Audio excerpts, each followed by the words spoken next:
Welcome to station সবসময় আপনাদের পাশে আছে শিখিয়ে শিখায় তৈরি করি এবং জ্ঞান ভাগাভাগি। আসসালামু আলাইকুম। আমরা যে পর্যন্ত করছি আমরা শুরুতে একটা নতুন পেজ নিব। পেজ নেওয়ার জন্য ড্যাশবোর্ডের এই যে পাশে পেজের নামে একটা অপশন আছে, এইখানে আমরা ক্লিক করলে দুইটা অপশন দেখতে পাবো, একটা হচ্ছে অল পেজ এবং আরেকটা হচ্ছে অ্যাড পেজ। অল পেজ মানে হচ্ছে আমরা যেই ধরনের পেজগুলো অলরেডি ক্রিয়েট করছি, এবং অ্যাড পেজ মানে হচ্ছে নতুন একটা পেজ ক্রিয়েট করবো। সো আমরা যদি অল পেজে যাই তাহলে দেখতে পারবো যে আমরা অলরেডি এই যে অনেকগুলো পেজ ক্রিয়েট করছি। সো আমরা এখন হচ্ছে নতুন একটা পেজ ক্রিয়েট করব। সো যার জন্য আমরা হচ্ছে অ্যাড পেজে ক্লিক করতেছি। ক্লিক করার পর এখানে একটা টাইটেলের একটা অপশন আসছে অনেকের। টাইটেলের অপশন, এখানে আমরা যদি টাইটেল দেই,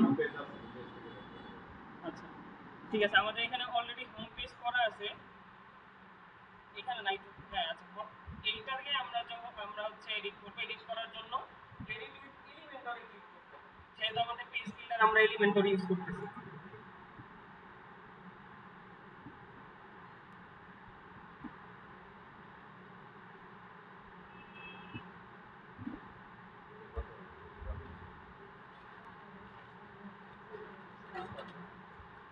আচ্ছা, এইখানে এই যে জায়গাটা আছে, নিউজ, তারপর home, about, service, blog, contact, button, এই সবগুলো হচ্ছে আমার হেডার সেকশন। হেডার সেকশনের পরে নিচে যেগুলো আছে সেগুলো হচ্ছে আমরা যেই কাজ করব সেটা এখান থেকে দেখা যাবে। আচ্ছা দেখেন, এখানে এইটা হচ্ছে এই হোম যে লেখা সেটা হচ্ছে সাইডের টাইটেল, বা আমরা যেই নামটা পেজে দিছি এই জন্য হোমটা দেখা যাইতেছে। এইটা হচ্ছে আমরা যদি এই হোমের পাশে দেখেন উপরে একটা সাইড আইকন আছে, সেটিং আইকন, এইখানে ক্লিক করে একটু নিচের দিকে যদি আসি তাহলে আমরা পেজ লেআউট নামে একটা অপশন পাবো। এইখান থেকে যদি আমরা এলিমেন্টর ফুল উইথ দেই তাহলে দেখেন এই হোম লেখাটা চলে যাবে, কারণ এই লেখাটা তো আমাদের সাইটে দেখার কোনো দরকার নেই, রাইট? তাই হচ্ছে যে আমরা ওটা করে দিলাম। আমরা এখন পুরোপুরি সাইটটা ক্রিয়েট করবো এবং আমরা সার্ভিস একটা সাইট ক্রিয়েট করব, ঠিক আছে? এখানে যা আছে সব কিছু কেটে দিলাম, আই থিঙ্ক কেটে দিলে সবার এরকম ফ্রেশ একটা সাইট আসবে আর কি। তো এইখানে দেখেন আমরা এলিমেন্টরে যে কাজগুলো করব এই কাজগুলো অলরেডি ডেভেলপাররা কাজ করে সব কিছু গুছায় রাখছে। আমরা শুধু জাস্ট ড্র্যাগ অ্যান্ড ড্রপ করব, ড্র্যাগ অ্যান্ড ড্রপের মাধ্যমে আমরা কাজগুলো খুব সহজভাবে করতে পারবো। আমরা যখন একটা কোনো কিছু লিখি, একটা বক্সের ভিতর আমাদেরকে লিখতে হয়, এই বক্সের নামটা হচ্ছে কন্টেইনার। কন্টেইনার অনেক রকম হইতে পারে, যেমন গ্রিডও হইতে পারে একটা কন্টেইনার। গ্রিডের মাধ্যমে আমরা কন্টেইনার নিতে পারি নিজের ইচ্ছা মতো। আর এখানে বাই ডিফল্ট কন্টেইনার মানে আমি একটা কন্টেইনার শুধুমাত্র নিব। সো আমরা ধরেন একটা কন্টেইনার নিতেছি, এখানে জাস্ট কন্টেইনার আমরা দুই ভাবে নিতে পারি। এই প্লাস আইকনে ক্লিক করে আমরা এখান থেকে নিতে পারি, অথবা এটাকে ধরে, আচ্ছা প্লাস আইকনে ক্লিক করে আমরা যে ফ্লেক্স বক্স নামে একটা অপশন আছে এখানে ক্লিক করতে পারি। এখানে দেখেন আমাদের দেখাচ্ছে যে আমরা কেমন ধরনের কন্টেইনার নিব, কলাম ডিরেকশনে নিব, রো ডিরেকশনে নিব, না দুইটা সেপারেট কলাম থাকবে, এরকম আমাদের অপশন দেখাচ্ছে। সো ধরেন আমরা একটা ডিরেকশন কলাম মানে হচ্ছে আমরা যাই লিখবো যাই কাজ করব উপর থেকে নিচের দিকে আসবে। সো আমরা ধরেন ডিরেক্ট কলাম, কলামে দিলাম ডিরেকশন কলাম। দেখেন অলরেডি কলাম একটা হয়ে গেছে, এই যে লেখা আছে কন্টেইনার। আমরা বুঝার সুবিধার্থে এটাকে রিনেমও করতে পারি। কিভাবে রিনেম করব? জাস্ট আপনারা হচ্ছে আগে জিনিসটা দেখেন, তারপরে নিজেরা প্র্যাকটিস করেন, কারণ দেখতে গেলে করতে গেলে দেখা যাবে কি যে মানে মনে থাকবে না। সো কন্টেইনার যেটা আছে এইটাকে আমরা চাইলে রিনেমও করতে পারি আমার সুবিধার্থে, কারণ আমি যখন অনেকগুলো কন্টেইনার নিব কন্টেইনার নামগুলো সেম হয়ে থাকবে। যখন সেম হয়ে থাকবে তখন বুঝতে আমাদের অনেক কঠিন হবে। এই জন্য আমরা যেটা করব, কন্টেইনারটাকে নাম দিয়ে দেবো। ধরেন আমরা এটাকে দিতেছি হেডিং সেকশন, হেডিং সেকশন দিয়ে দিলাম। কিভাবে দিলাম? এইটাকে জাস্ট এটার উপর আমরা দুইটা ডাবল ক্লিক করব, তাহলে দেখেন একটা অপশন আসছে, তারপর আমরা যা ইচ্ছে তাই দিতে পারি। সো আমরা এখানটাতে হেডিং দিয়ে দিলাম। দিয়ে দেওয়ার পর আমরা এটাকে একভাবে দেখালাম যে আমরা এইভাবে নিতে পারি, আরেকভাবে নিতে পারি। সেটা হচ্ছে এই কন্টেইনারটাকে ধরে, আচ্ছা ধরে নিয়ে এখানে ছেড়ে দিলাম। এখন হচ্ছে কন্টেইনার কোনো কারণে আমার কন্টেইনার ডিলিট করতে হবে, তখন এই যে ক্রস নামে ক্রস একটা বাটন আছে, এটাতে যদি আমরা ক্লিক করি তাহলে আমাদের ক্রস হয়ে যাবে আর কি, মানে ওটা ডিলিট হয়ে যাবে আর কি।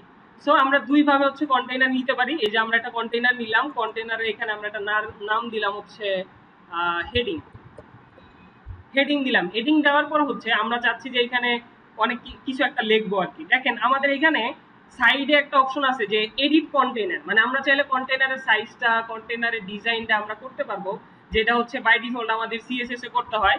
তো এই অপশনগুলা আপনাদের ডেভেলপাররা করে অলরেডি আমাদের জন্য রেডি করে দিছে, শুধু ড্র্যাগ এন্ড ড্রপ হিসেবে। দেখেন এখানে অনেকগুলো অপশন আছে, আমরা শুরুর দিকে অপশনগুলো একটু বোঝার ট্রাই করি। কন্টেইনার দিছে, কন্টেইনার লেআউটটা দিছে কি ফ্লেক্স বক্স এবং গ্রিড। ফ্লেক্স বক্স হলো মানে একটা নির্দিষ্ট একটা মাত্র বক্স নিতেছি, আর গ্রিড হলো কি আমি চাইলে অনেকগুলা বক্স এখানে নিয়ে কাজ করতে পারবো। সো আমরা ফ্লেক্স বক্স নিলাম, এখান থেকে আমরা আমাদের উইথ মানে পাশে কতটুকু হবে এই জায়গাটা সিলেক্ট করে দিতে পারবো। যেমন এখানে বাই ডিফল্ট দেওয়া আছে 1140।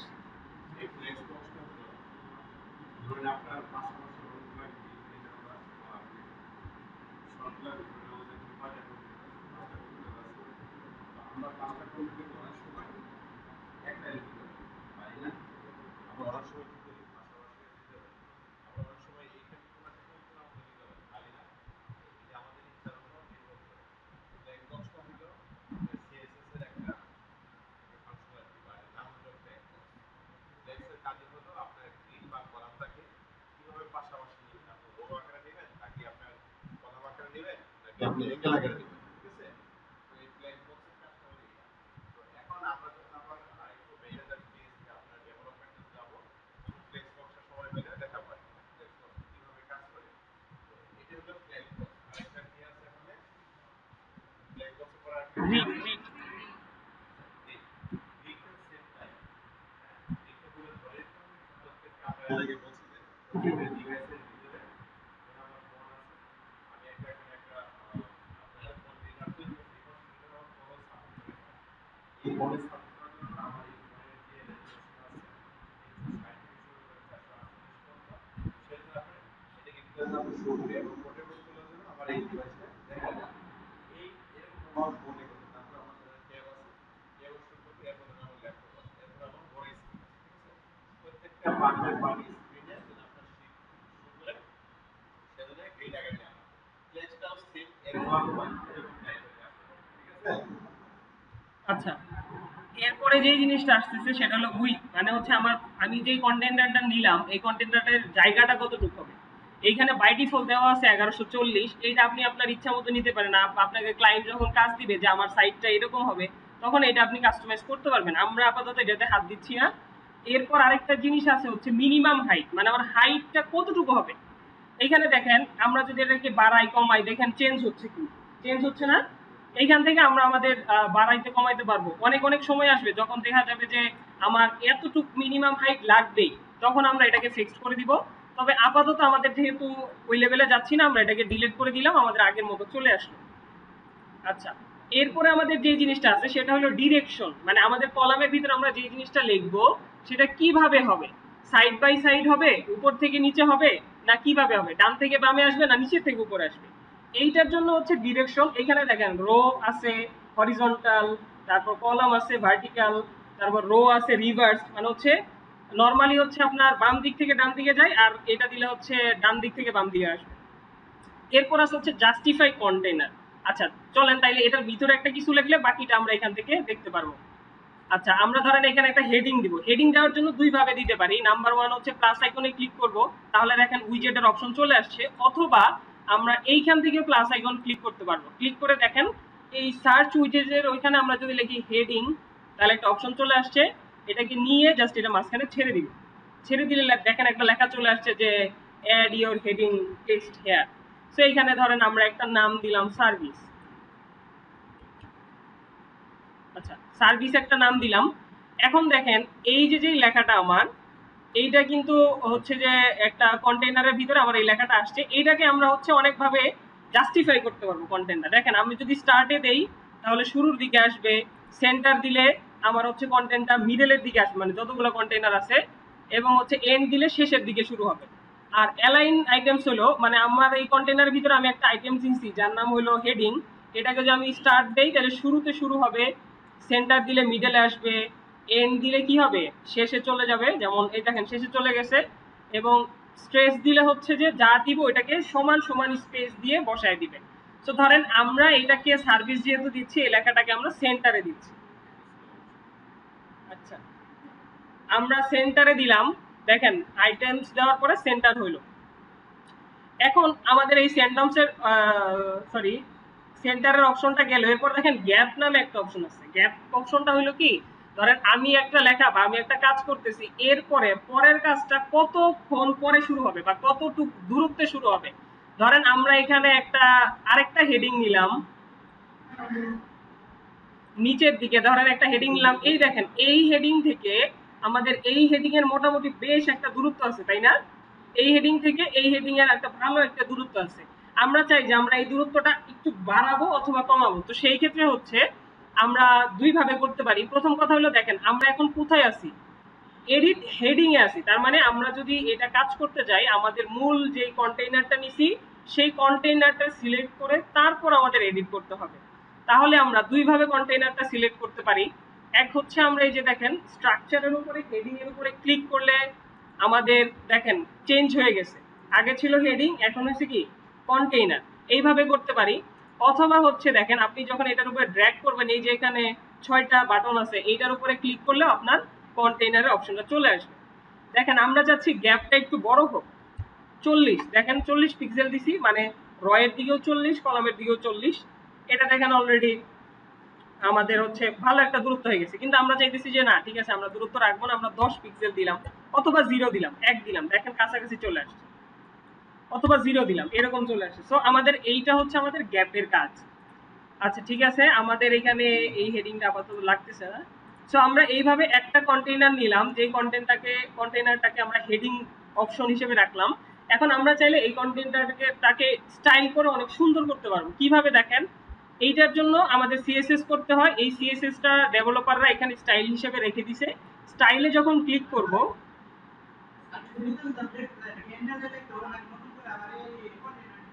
নতুন করে কন্টেইনার নিতে হবে, এইখানে এন্টার দিলে কাজ করে না। আচ্ছা কাজ করবে, কিন্তু আসলে ওইটা অ্যাকচুয়াল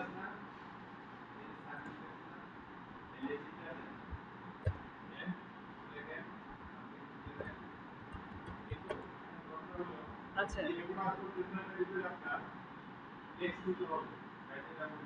হ্যাঁ। আচ্ছা এইখানে আরেকটা জিনিস করা যায়, যেমন আমি ইন্টার দিছি, এরপর আমার পাশাপাশি লেখা আসতেছে, তখন আমাদের ওই যে বেসিক যে এইচটিএমএল নলেজটা এটা রাখতে হয়। আমরা যদি একটা বিআর দিয়ে দিই, মানে ব্রেক দিয়ে দিই, তাইলে দেখেন নিচে চলে আসছে। ঠিক আছে, এইভাবে আর কি জিনিসগুলা কাজ হয়, নিচে চলে যাবে আর কি, অথবা আমরা বিআর দিয়ে নিচে নিতে পারি। আচ্ছা তাইলে হচ্ছে আমরা এই আমাদের যে প্রথম যে কন্টেইনারটা নিছি, এটাকে একটু চাইতেছি আমরা একটু কালার করতে। ধরেন আমরা এখানে একটু লাল কালার দেই। তো আমরা হচ্ছে এই যে লেআউটে আসলে তো আমাদের এরকম একটা অপশন দেখায়। সো স্টাইলে গেলে আমাদের আরেকটা ভিন্ন রকম ইন্টারফেস দেখাবে, যেখানে দেখাচ্ছে ব্যাকগ্রাউন্ড আছে, তারপর হচ্ছে ব্যাকগ্রাউন্ড ওভারলে আছে, বর্ডার আছে, শেপ ডিভাইডার আছে। সো আমরা শুরুতে ব্যাকগ্রাউন্ডে যাই। দেখেন ব্যাকগ্রাউন্ডে 4টা অপশন আছে। একটা হলো ক্লাসিক, মানে হচ্ছে ক্লাসিকে যদি ক্লিক করি আমরা শুধু রং এবং হচ্ছে একটা ছবি ইউজ করতে পারবো। এরপরে আছে হচ্ছে গ্রেডিয়েন্ট। গ্রেডিয়েন্ট তো সবাই বুঝি যে দুইটা রঙের একটা মিশ্রণ হবে, এইটাও দিতে পারবো। এরপর হলো ভিডিও। অনেক সময় দেখবেন সাইডের মধ্যে এরকম ব্যাকগ্রাউন্ডে ভিডিও চলতে থাকে, এরপরে ভিতরে লেখা চলে, এইটাও আমরা দিতে পারবো। এবার হলো স্লাইড শো। স্লাইড শো মানে হলো আমরা একসাথে অনেকগুলো ছবি অ্যাড করতে পারবো, একটার পর একটা ছবি আসবে, এই ধরনের সিস্টেম আমরা করতে পারি। তবে আমরা এখানে যাচ্ছি শুধুমাত্র একটা রং বসাবো, তাইলে কোথায় যাব? ক্লাসিকে, গ্রেডিয়েন্টে, ভিডিওতে নাকি স্লাইড শোতে? ক্লাসিকে। গুড, তাহলে হচ্ছে আমরা ক্লাসিকে যাব।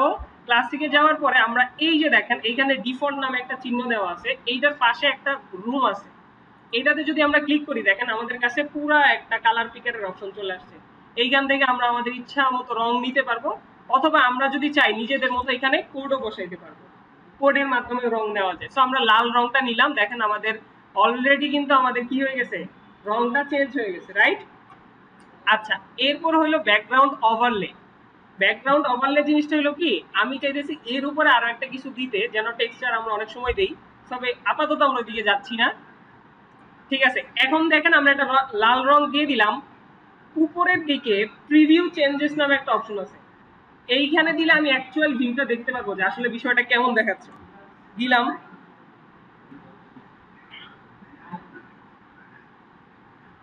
দেখেন আমাদের সাইটটা বর্তমানে এইরকম দেখাচ্ছে।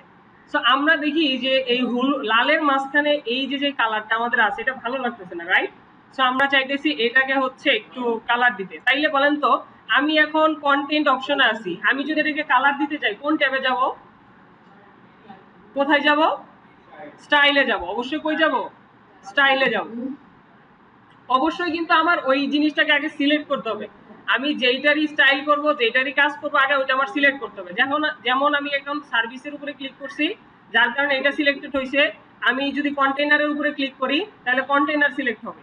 সো আমরা হেডিং এর উপরে গেলাম, এখানে যাওয়ার পরে দেখেন আমাদের স্টাইল অপশনটা ওপেন হয়েছে।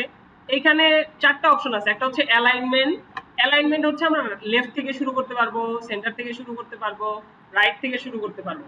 দেখেন আমরা এখানে কিন্তু চেঞ্জ হচ্ছে না, কারণ কেন চেঞ্জ হচ্ছে না?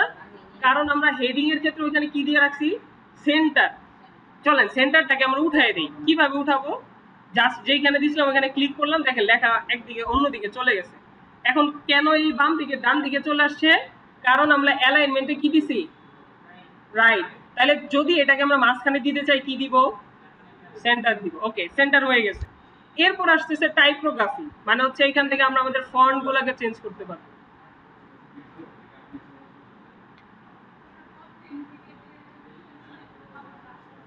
কোনটা?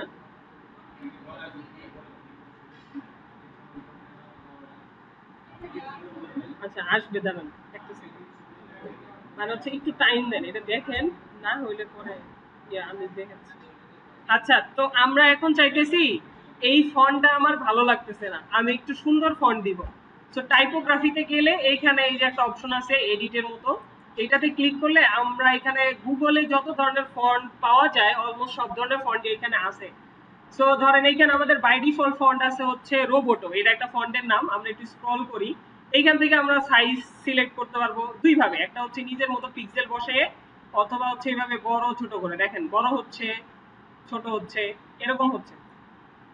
ধরেন আমরা এটাকে আপাতত 40 পিক্সেল রাখলাম, ঠিক আছে, এবং এইখান থেকে ফন্টটাও চেঞ্জ করতে পারবো। অনেক ধরনের ফন্ট আছে, আপনারা আপনাদের ইচ্ছা মতো ফন্ট নিতে পারেন। যেমন এখানে টাইমস নিউ রোমান ফন্টটাও আছে, ঠিক আছে। আচ্ছা, সো আমরা এখান থেকে এই যে জাইন নামে একটা ফন্ট আছে, সরি সাইন, সাইন নামে একটা ফন্ট আছে, আমরা এইটা সিলেক্ট করলাম। এটা মোটামুটি একটু ভালো দেখায়। সো এইখানে দেখেন ওয়েট নামে একটা অপশন আছে, মানে হচ্ছে লেখাটা কেমন হবে, মানে কতটা মোটা হবে। আমরা একদম শুরু থেকে শুরু করি। 100 থিন, মানে একদম চিকন। এরপর আছে 200 এক্সট্রা লাইট। এইভাবে আমরা আমাদের নিজেদের মতো মোটা করতে পারবো। 900 হইলো মানে সর্বোচ্চ মোটা আর কি, দেখেন বাজে দেখাচ্ছে। সো আমরা 700 রাখতে পারি আর কি। 700 রাখলাম, খুবই ভালো হয়েছে। ট্রান্সফর্ম নামে একটা অপশন, এইখানটাতে আমরা চাইলে হচ্ছে যেইভাবে লিখি না কেন লেখাগুলোকে খুব সুন্দর করে গুছাইতে পারবো। আপার কেস সবগুলো লেখা কি হয়ে যাবে? বড় হয়ে যাবে, আমি যেইভাবে ইচ্ছা সেইভাবে লিখি। তারপর আছে হচ্ছে লোয়ার কেস, সবগুলো লেখা ছোট হয়ে যাবে। এরপর আছে হচ্ছে ক্যাপিটালাইজড, মানে হচ্ছে প্রথম অক্ষরটা বড় হাতের হবে, বাকিগুলা ছোট হাতের হবে। এই কাজটা যখন আমরা HTML এ করতে যাব, CSS এ করতে যাব, আমাদের মাথা নষ্ট হয়ে যাবে। এটাকে এখানে একটু সহজ করে দেব। এরপরে হচ্ছে নরমাল। নরমাল মানে হচ্ছে আমি যেভাবে লিখছি ওইভাবেই থাকবে। এরপর হচ্ছে স্টাইল। স্টাইল জিনিসটা হইলো নরমাল, আমরা যেটা আছে সেটা নরমাল। এরপর হলো ইতালিক, আমরা তো সবাই বুঝি। এরপর হচ্ছে অবলিক। অবলিক মানে হলো এই একটার পর পর আরেকটা চিহ্ন দিয়ে আসে, যদি বেশি লেখা থাকতো তাইলে ওটা হইতো আর কি। সো আমরা আপাতত নরমালি রাখতেছি। আর আমরা এখন যেটা করতেছি এই জিনিসটা একটু যদি বুঝেন, মানে করার পাশাপাশি, মানে কেউ যখন একটা কথা বলে এটা যখন আপনারা করার চেষ্টা করেন অবশ্য ভুল হবে, এটাই স্বাভাবিক, কারণ বুঝতে পারবেন না। সো যেটা করা হচ্ছে সেটা একটু দেখেন, এরপর করেন ইনশাল্লাহ। এরপরে যে জিনিসটা আসলো ডেকোরেশন। ডেকোরেশনের ভিতরে আমরা চাইলে নিজের আন্ডারলাইন দিতে পারি। দেখেন এই যে আন্ডারলাইন দিলাম, একটা নিচে দাগ চলে আসলো। এরপর আছে হচ্ছে ওভারলাইন, উপরের দিকে লাইন। আরেকটা আসলো হচ্ছে লাইন থ্রো। এগুলো হচ্ছে কিন্তু স্যার আমাদের HTML এ করাইছিলেন, তাই না? এই সবগুলো এখানে বাই ডিফল্ট আকারে আছে। আচ্ছা, আমরা এখানে ডিফল্ট দিয়ে রাখতেছি, কোনো কিছু দরকার নাই। লাইন হাইট হইলো একটা লাইনের থেকে পরবর্তীতে নিচে আরেকটা লাইন হইলে তাদের মধ্যে দূরত্বটা কেমন হবে। চলেন আমরা এটা একটু দেখি। আচ্ছা বলেন তো, এইখানে আমি আরো কিছু লিখতে চাই, কই জায়গায় লিখবো?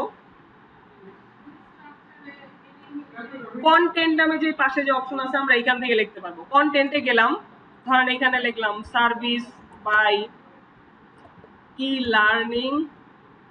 আচ্ছা, লার্নিং অ্যান্ড আর্নিং লিমিটেড। আচ্ছা, সার্ভিস এই যে বাই থেকে চাইছি আমরা নিচে দিতে, তাহলে বাইটাকে যদি নিচে দিতে চাই তাহলে কি করব? ইন্টার দিলে কাজ হবে? কি দিতে হবে? বিআর দিতে হবে। বিআর দিলাম, দেখেন নিচে চলে আসছে, রাইট? আচ্ছা, বিআর দিলে নিচে চলে আসছে এবং আমরা চাইতেছি দেখেন এই জায়গাটাতে সার্ভিস এবং ই লার্নিং এই দুটার মধ্যে ভালো একটা গ্যাপ আছে না? আমরা যেতেছি গ্যাপটাকে আরো বেশি করতে বা কমাইতে, তখন আমরা কি করব? এই স্টাইলে গিয়ে টাইপোগ্রাফিতে যাব এবং এইখান থেকে লাইন হাইটে যাব। লাইন হাইটে যদি আমরা হচ্ছে 1 পিক্সেল দেই, দেখেন একটার ভিতরে একটা মিশে গেছে। সো আমরা এটাকে যদি 10 পিক্সেল দেই, দেখেন আরেকটু বাড়ছে। এখানে যদি আমরা 40 পিক্সেল দেই, দেখেন মানে এটা মোটামুটি একটা ভালো একটা মানে দেখা যাচ্ছে, তাই না? এখান থেকে আমরা চাইলে আমাদের নিজেদের মতো বাড়াইতে পারি। এরপর হলো লেটার স্পেসিং। লেটার স্পেসিং জিনিসটা তো সবাই বুঝছি যে একটা লেটার থেকে আরেকটা লেটারের দূরত্বটা কেমন হবে। ধরেন আমি দিলাম 1 পিক্সেল, এইখান থেকে আচ্ছা হ্যাঁ পিক্সেল আছে, এইখান থেকে আমরা চাইলে যে স্পেসিংটা বাড়াইতে পারি, আবার এইখান থেকে একদম স্পেসিংটা কমাইতে পারি। সো আমরা এটাকে বাই ডিফল্টই রাখলাম। এরপর হলো ওয়ার্ড স্পেসিং। ওয়ার্ড স্পেসিং দেখেন আমরা এখান থেকে বাড়াইতে পারবো, কমানোর কোনো সুযোগ নাই, ঠিক আছে? কমানোর আর কমাইতে গেলে অবশ্য মাইনাস দিলে মেবি কমতে পারে। হ্যাঁ এই যে দেখেন মাইনাস দেওয়াতে অলরেডি কমে গেছে, লেগে গেছে। আচ্ছা আমরা এটাকে আপাতত বাই ডিফল্ট রাখলাম। তো এই হচ্ছে আমার টাইপোগ্রাফির কাজ। এরপর আসতেছে টেক্সট স্ট্রোক। স্ট্রোক বলতে তো আমরা বুঝি, আমরা যেমন ইলাস্ট্রেটরে করতেছিলাম যে ওর সাইডে আমি আরো কিছু দিতে চাই, রাইট? তাহলে এটা হচ্ছে স্ট্রোক। আমরা এখানে ক্লিক করলে স্ট্রোক দিতে পারবো। দেখেন লেখার সাইডে দেখা আছে যে স্ট্রোকের কালার হবে কি ব্ল্যাক। আমরা দিলাম, দেখেন স্ট্রোক কিন্তু হচ্ছে, রাইট? স্ট্রোক হয়ে একদম ইয়া হয়ে গেল। তবে আমরা যেহেতু এখানে কোনো কিছু করতেছি না, আমাদের স্ট্রোকের দরকার নাই, ডিলিট করে দিলাম। এরপর হচ্ছে শ্যাডো। আমরা চাইলে এটাকে শ্যাডো করতে পারি। আচ্ছা এইখানে ক্লিক করব, দেখেন অলরেডি ব্ল্যাক কালারের একটা মানে ট্রান্সপারেন্ট কালারের একটা শ্যাডো হয়ে গেছে। এখান থেকে আমরা কালার সিলেক্ট করতে পারি, যে ফুল কালার দিলাম এখান থেকে, এই যে এটা হচ্ছে ফুল কালার আর এটা হচ্ছে ট্রান্সপারেন্ট। এই নিচেরটা হলো ফুল করা যায় এবং ট্রান্সপারেন্ট কত পার্সেন্ট রাখা যায় অপাসিটি সেটা। আর এটা হলো রং সিলেকশন, আমরা কি রং দিব। যাই হোক আমরা এখান থেকে কিছু দিব না, এখন আমরা যতটুকু করছি ততটুকু আছে। আমরা এটা বাদ দিতে চাওয়ার জন্য দেখেন এই আইকনের পাশে ব্যাক টু ডিফল্ট নামে একটা অপশন আছে, জাস্ট এটাতে ক্লিক দিলাম, চলে গেল উধাও। ব্লেন্ড জিনিসটা একটু অ্যাডভান্স লেভেলের, আমরা এটা একটু পরে দেখবো। এখন আসছে হচ্ছে টেক্সট কালার। কালারটা কি আছে এখন বর্তমানে এই কালার আছে। ধরেন আমরা চাই এখানে হোয়াইট কালার দিতে, হয়ে গেল। অথবা হোয়াইট কালারের কোড হইলো #6F অথবা 3F দিলেও হয়ে যায়, ঠিক আছে? আমরা দিলাম, এইভাবে আমরা হোয়াইট কালারটা দিলাম। এরপর হচ্ছে পাবলিশ দিয়ে দিব। দেখেন পাবলিশ দেওয়ার সাথে সাথে ওই যে আমি প্রিভিউ দিছিলাম ওইটা লুপ নিয়ে নতুন পেজটা দেখাচ্ছে, ঠিক আছে? বুঝতে পারছি ব্যাপারটা। আরেকটা জিনিস সেটা হচ্ছে প্যাডিং। প্যাডিং এর জন্য ধরেন আমরা হেডিং এ গেলাম, হেডিং এ যাওয়ার পর স্টাইল অপশনটা তো আমরা দেখলাম মোটামুটি। অ্যাডভান্স নামে একটা অপশন আছে, এখানে যদি যাই আমরা মার্জিন সিলেক্ট করতে পারবো। ধরেন আমরা যখন ওয়ার্ড শিখতেছিলাম মার্জিন মানে কি, যে আমার কতটুকু জায়গার ভিতরে আমরা লিখবো, রাইট? এবং এই জায়গাটাতে প্যাডিংটা আমাদের খুবই ইম্পর্টেন্ট। যে আমি যদি প্যাডিং দেই 4 সাইডে 40, তাহলে দেখেন এই উপর দিকে আমার 40 পিক্সেল ফাঁকা রাখছে, নিচের দিকেও ফাঁকা রাখছে, ডান দিকেও ফাঁকা রাখছে, বাম দিকেও ফাঁকা রাখছে। তো আমি চাইতেছি যে আমার ডানে বামে ফাঁকার দরকার নাই, শুধুমাত্র উপরে এবং নিচে ফাঁকা রাখবো। তাহলে কি করবো, এখানে দেখেন লিঙ্ক নামে একটা অপশন আছে, এটাকে যদি আনলিঙ্ক করে দেই তাহলে দেখেন আমরা, আচ্ছা সবগুলাকে 0 করে দেই আগে। এখন আনলিঙ্ক করে আমরা টপে যদি শুধুমাত্র 40 দেই, বটমে 40 দেই, দেখেন উপরে এবং নিচে খুব সুন্দর একটা স্পেসিং হয়ে গেছে, রাইট? ঠিক আছে, আমরা এখন পর্যন্ত এই মানে এতটুকু যে করলাম এটা সবাই করার চেষ্টা করি।